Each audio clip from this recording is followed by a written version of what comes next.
Бүгін Астанада пара-дзюдодан гран-при турнирі басталады. Жарысқа әлемнің 25 елінен 150-ден астам спортшы қатысып, 8 салмақта жүлде жиынтығын сарапқа салады. Ел атынан Бозгіремде 26 жерлесіміз белдеседі. Ал бұған дейін елде гранд-слем турнирі өткен еді. Отандық спорт жаңалықтарымен Мерей Қанапия таныстырсын.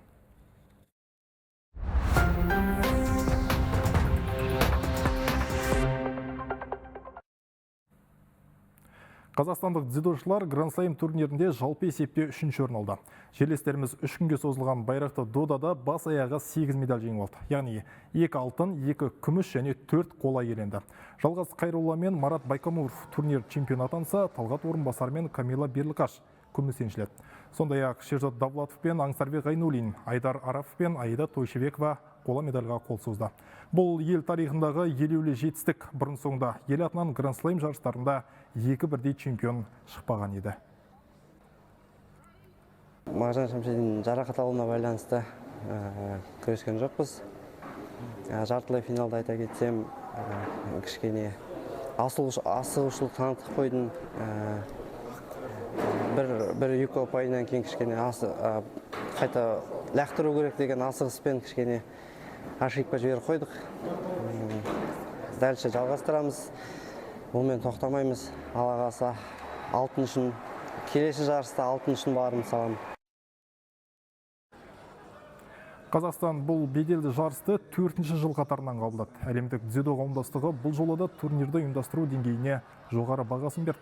Айтулы додаға Олимпиада және әлем чемпиондары, гранд-слем және мастерс турнирлерінің жүлдегерлері қатысты. Бұл Олимпиаданың алдындағы соңғы гранд-слем. Келесі жылы бізде Астана қаласында әлем чемпионаты өтеді.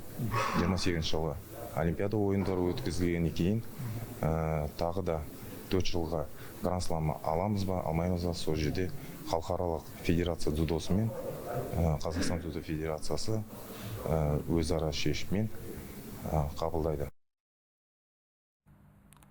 Елена Рибакина Италиядағы турнирдің ширек финалына шықты. Әлемнің 2-ші ракеткасы саналатын жерлесіміз 4-ші айналымда чехиялық Каролина Плишковамен кездесті. Сөйтіп 2-0 есебімен айқын басымдықпен жеңіске жетті. Қос сетте 6-0, 6-2 есебі тіркелді. Енді келесі кезеңде әлемнің 7-ші ракеткасы саналатын украиналық Ирина Свитолинамен кездеседі. Отандасымыз осыған дейін грекиялық және филиппиндік спортшыларды жарыс жолынан шығарған еді. Айта кетейік, Рибакина 2020 жылы дәл осы турнирде топ жарды. Бүгін мен өте тамаша ойын көрсеттім. Өзіме ризамын. Каролинаның жарақаттарынан емделіп, кортқа қайта оралғанына қуаныштымын. Онымен өтетін ойындар әрдайым қиын. Әсіресе соққылары мықты. Мен Римді қатты жақсы көрем. Қаланың өзі де, стадионы да керемет. Бұл шынымен ғажап әсер сыйлайды. Маған сеніп, қолдау білдіргендеріңізге алғысым шексіз. Ал ерлерден Александр Бублик Италиядағы Рим турнирінің 3-ші айналымында жарыс жолынан шығып қалды.